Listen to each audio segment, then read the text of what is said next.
तील सर्व नागरिकांना एक नम्र आवाहन करतो आणि माफीही त्यांची मागतो की सगळ्या लोकांची इच्छा होती की माझं नामनिर्देशन दाखल करावं आणि सर्व लोकांना अपेक्षा होती की राष्ट्रवादी काँग्रेस पक्ष शरद पवार गटाकडनं उमेदवारी मिळेल म्हणून.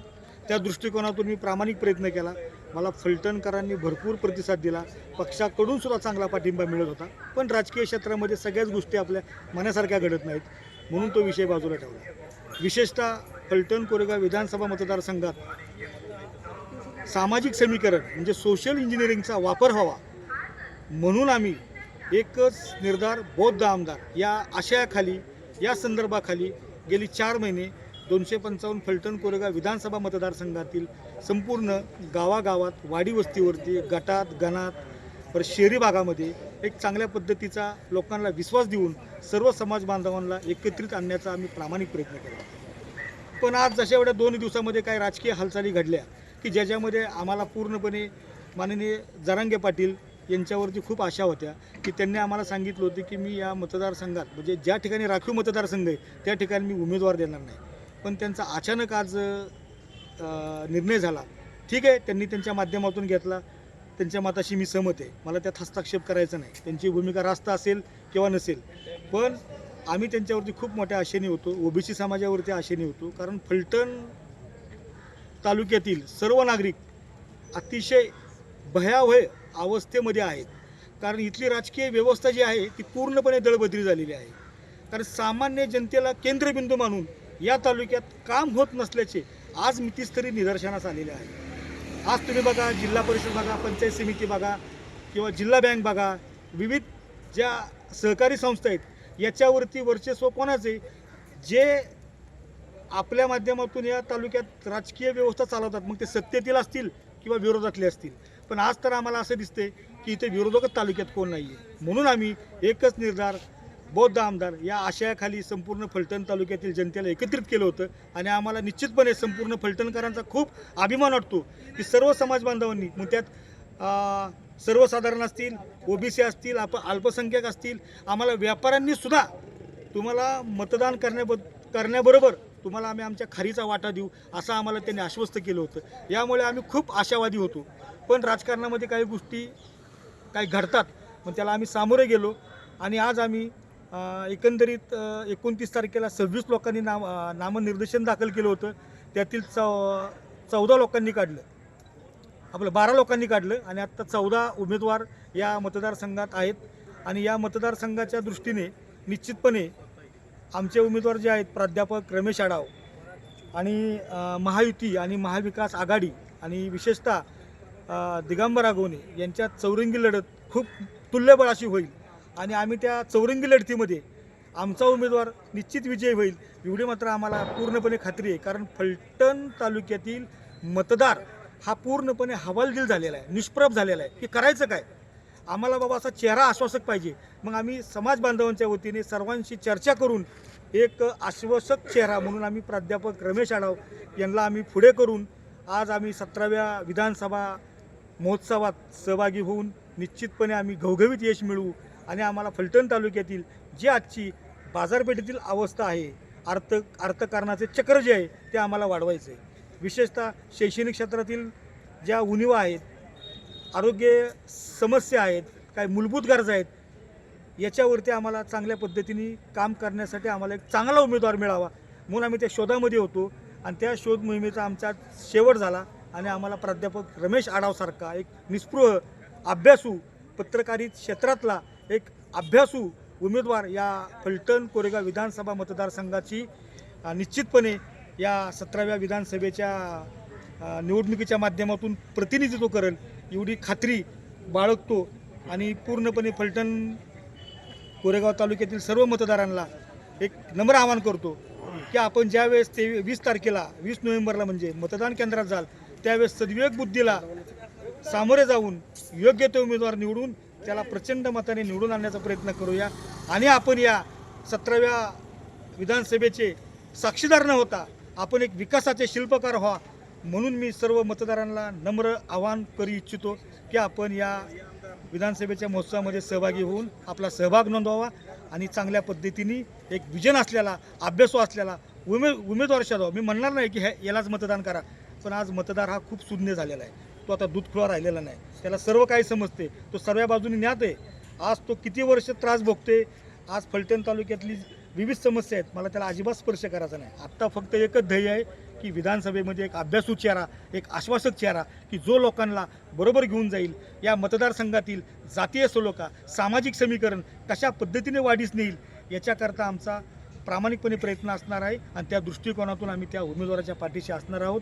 आणि त्याचंच आम्ही प्रामाणिकपणे काम करून संपूर्ण फलटण कोरेगाव विधानसभा मतदारसंघातील मतदारांनी या गोष्टीकडे गांभीर्याने बघावं, जागरूकतेने पाहावं, सजग नागरिक म्हणून पाहावं, एक जबाबदार नागरिक म्हणून बघावं. आणि आपण या विधानसभेच्या 20 तारखेच्या मतदान केंद्रामध्ये जाऊन आपल्या सद्विवेक बुद्धीला खरंच मी हात जोडून नम्र विनंती करतो सर्व मतदारांना की आपण या महोत्सवामध्ये सहभागी व्हा, प्रचंड प्रमाणात मतदान करा आणि चांगला विजन असलेला चेहरा, आश्वासक असा चेहरा, असा उमेदवार फलटण कोरेगाव विधानसभा मतदारसंघात आपल्यासमोर आलेले आहेत आणि त्याला आपण निवडून द्यावं एवढी अपेक्षा व्यक्त करतो. आणि पुन्हा एकदा नंदकुमार मोरे हा तुमच्या कुठल्याही समस्या करता कटिबद्ध आहे. आज माझ्यावरती अनेक प्रेम करणारे लोक आहेत, अनेक समाज बांधव आहेत की ज्यांनी मला प्रोत्साहन दिलं होतं की तुम्ही तुमचं नामनिर्देशन ठेवा मोरे साहेब, आम्ही तुमच्याबरोबर आहेत.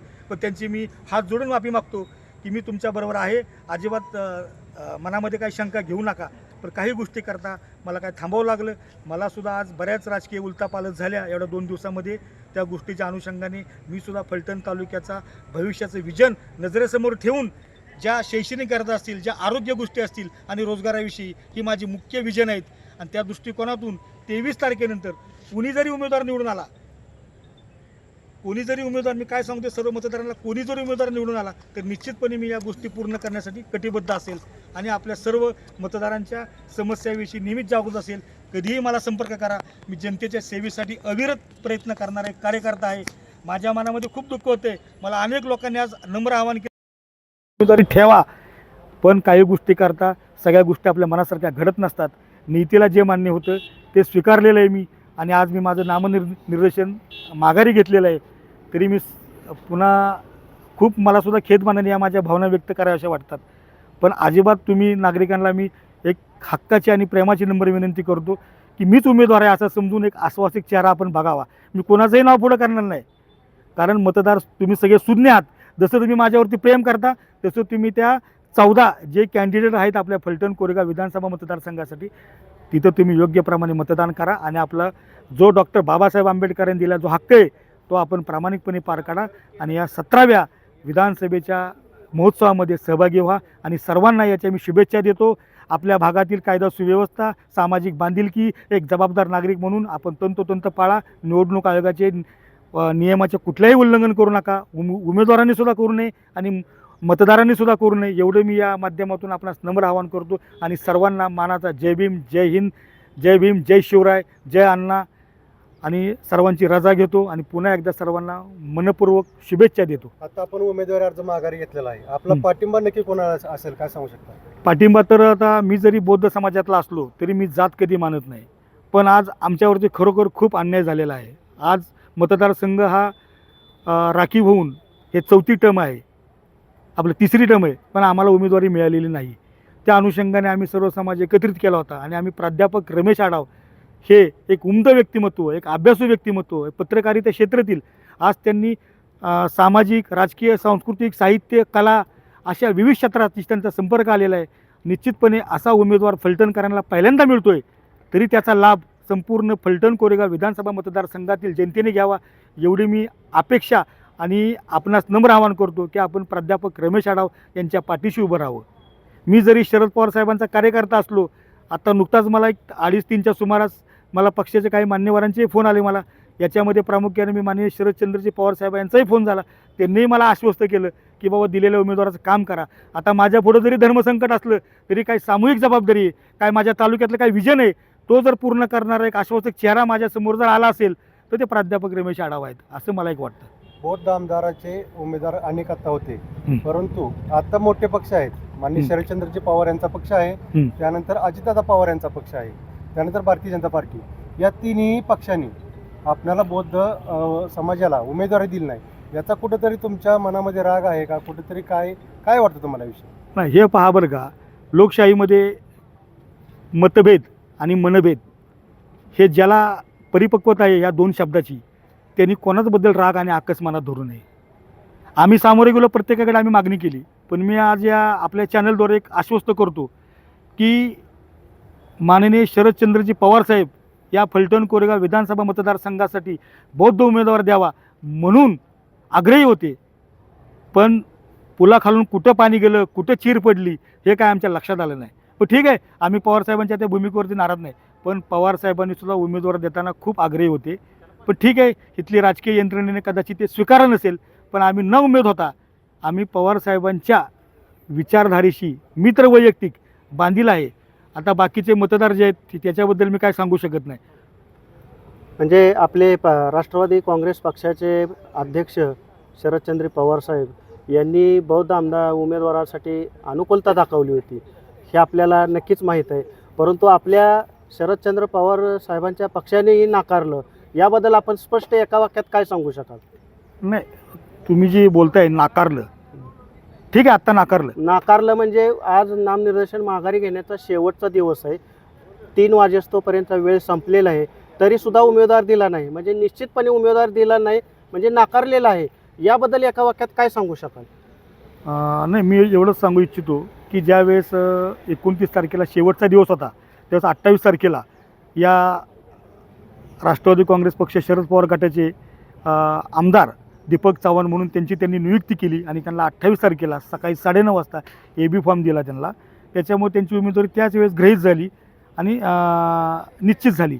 त्यामुळं आम्ही आमचे प्रयत्न सोडले नाहीत. तरीही आम्ही 29 तारखेला साहेबांच्या संपर्कामध्ये होतो. काही बदल होतो का बघूया, कारण राजकारणामध्ये मुंबईवरून जरी तिकीट दिली जाहीर केलेली असली तरी ती फलटणला येईपर्यंत लोणंदला म्हणा, निरेला म्हणा रद्द होऊ शकते, एवढा आम्हाला पूर्ण कल्पना होती. आम्ही त्या दृष्टिकोनातून प्रयत्न केले, पण आम्हाला अपयश आलं. पण आम्ही अपयशाला खचून न जाता आम्ही जरी अधिकृत पक्षाकडे उमेदवारी मागणी केलेली असली तरी आम्ही या ठिकाणी आमच्या समाजाचा एक सामाजिक समीकरण निर्माण व्हावं म्हणून आम्ही बौद्ध समाजाचा उमेदवार प्राध्यापक रमेश आढाव दिलेले आहेत आणि ते निश्चितपणे या मतदारसंघामध्ये विजयी होतील यात तीळ मात्र शंका नाही. आता फक्त आम्ही 23 तारखेच्या निकालाची वाट बघतोय.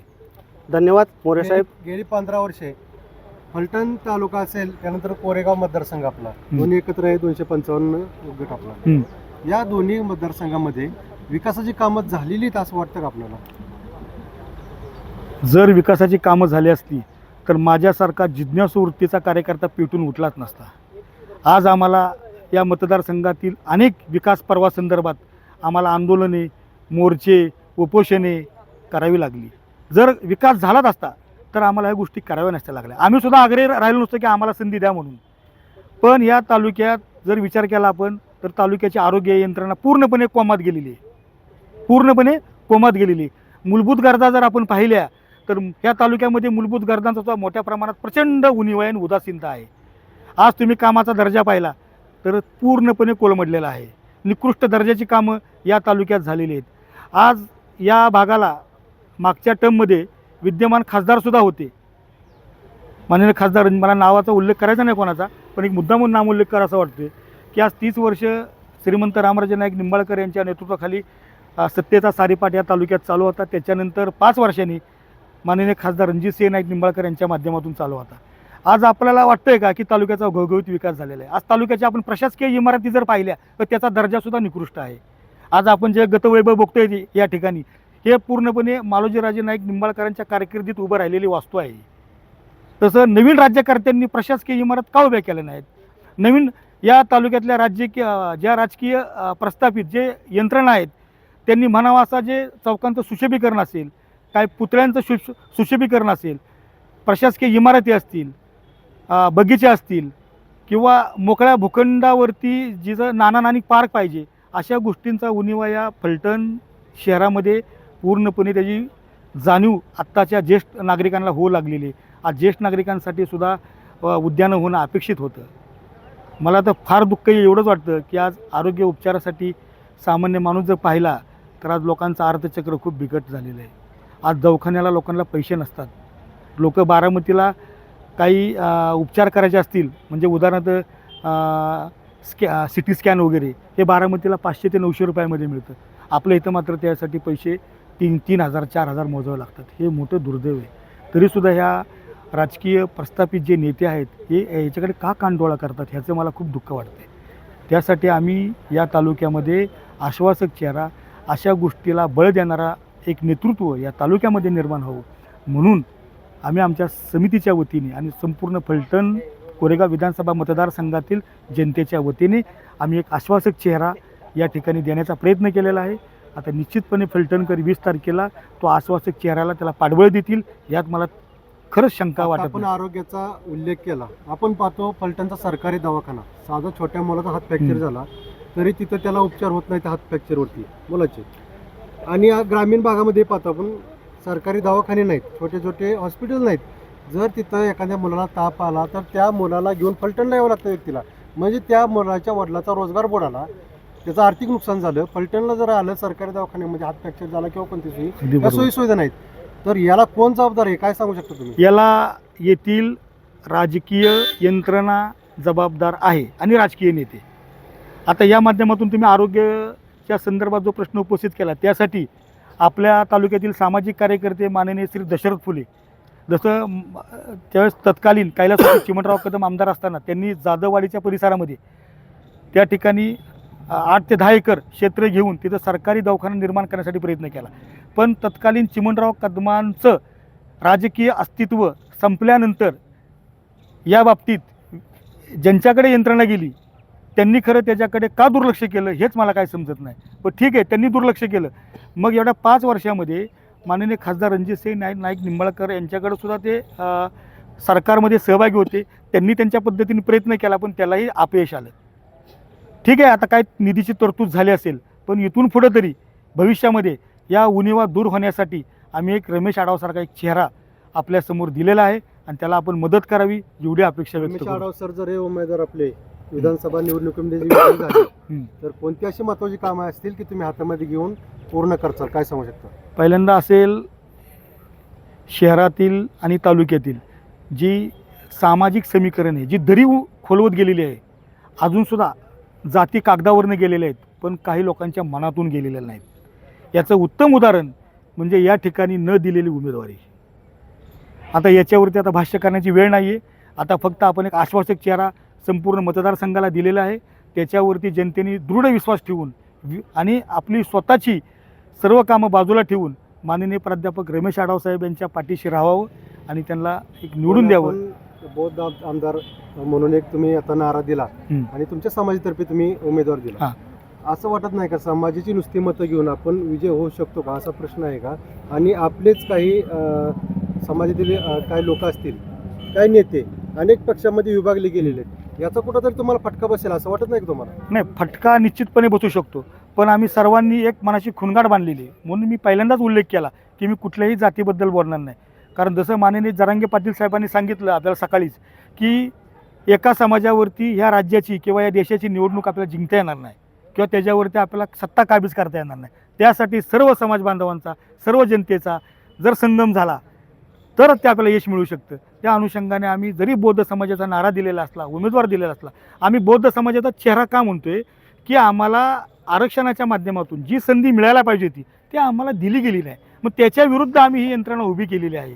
शेवटी आम्ही काम करताना आमचा रमेश आढाव हा चेहरा हा सर्वसाधारण असणार आहे, हा ओबीसी चेहरा असणार आहे, हा अल्पसंख्याक चेहरा असणार आहे, हा व्यापारी क्षेत्रातला एक व्यक्तिमत्व असणार आहे. तर सर्व बाबीला धरून आमचा हा उमेदवार आम्ही जनतेसमोर, म्हणून मी शब्द वापरला की या विधानसभा मतदारसंघासाठी आश्वासक चेहरा आम्ही फलटणकरांसमोर दिलेला आहे आणि फलटणकरांनी त्याला निश्चितपणे त्याला सकारात्मकता दर्शवून त्याला प्रतिसाद देतील आणि सदरचे उमेदवार हे निश्चितपणे निवडून येतील. एवढंच या ठिकाणी मी पुन्हा सांगू इच्छितो. तुमच्या मुद्द्याशी मी सहमत आहे की एका जातीवरती काय होणार नाही. अगदी बरोबर आहे. हा देश सर्वांगीण आहे, या देशामध्ये लोकशाही आहे, या देशामध्ये तुम्हाला कुठेही संचार आणि प्रचार करता येतो, असं काही नाही. आज आपण जर पाहिलं तर अदानीसारखा सुद्धा माणूस जो श्रीमंत आहे तो देशाचा पंतप्रधान झाला असता. पण या देशाला संविधान जे दिलेलं आहे भारतरत्न डॉक्टर बाबासाहेब आंबेडकरांनी यांनी, त्यांच्या विचारांनीच ही सगळी लोकशाही प्रणाली चालू आहे. सर्वाला समानता आहे, सर्वाला एकच अधिकार आहे. त्या दृष्टिकोनातून आमचा जो रमेश आढाव चेहरा आहे हा सर्व समाजाचा चेहरा आहे, तो फक्त बौद्ध नाही. आणि फलटण कोरेगाव विधानसभा मतदारसंघातील एक आश्वासक चेहरा म्हणून आम्ही जनतेसमोर जाणार आहोत. तरी जनतेने या गोष्टीकडे बघतो, बौद्ध आहे का तो कुठल्या जातीचा आहे हे न पाहता एक आश्वासक चेहरा आहे म्हणून संपूर्ण मतदारसंघातील जनतेने त्याच्या पाठीशी राहावं आणि त्यांना निवडून द्यावं एवढी विनंती मी या ठिकाणी सर्व करतो. जाती धर्मातील लोकांना आपण बरोबर घेऊन ही निवडणूक लढवचाल सांगू शकता का? निश्चितपणे आम्ही या माध्यमातून गेली 4 महिने आम्ही सर्व समाज बांधवांशी चर्चा केली. सर्वांना आम्ही विश्वासार्हता दाखवली की बाबा आम्हाला संधी द्या. आणि हो का जरी समजा विद्यमान आमदार जरी असले किंवा नवीन जरी समजा त्यांनी त्यांचा घरोबा बदललेला असला तरी आम्हाला त्यांच्याशी काही मतभेद किंवा मनभेद असण्याचं कारण नाही आहे. ते सुद्धा लोकशाही प्रणालीतून किंवा लोकशाही मार्गानेच निवडणुकीला सामोरे जात आहेत. पण माझी फक्त एकच विनंती आहे की आम्ही या निवडणुकीला सामोरे जात असताना सर्व समाज बांधवांना एकत्रित घेऊन आम्ही या निवडणुकीला सामोरे जाणार आहोत. आमच्याबरोबर ओबीसी आहे, सर्वसाधारण वर्ग आहे, अल्पसंख्याक आहे, या सर्वांना घेऊन आम्ही सामोरे जातो आहे.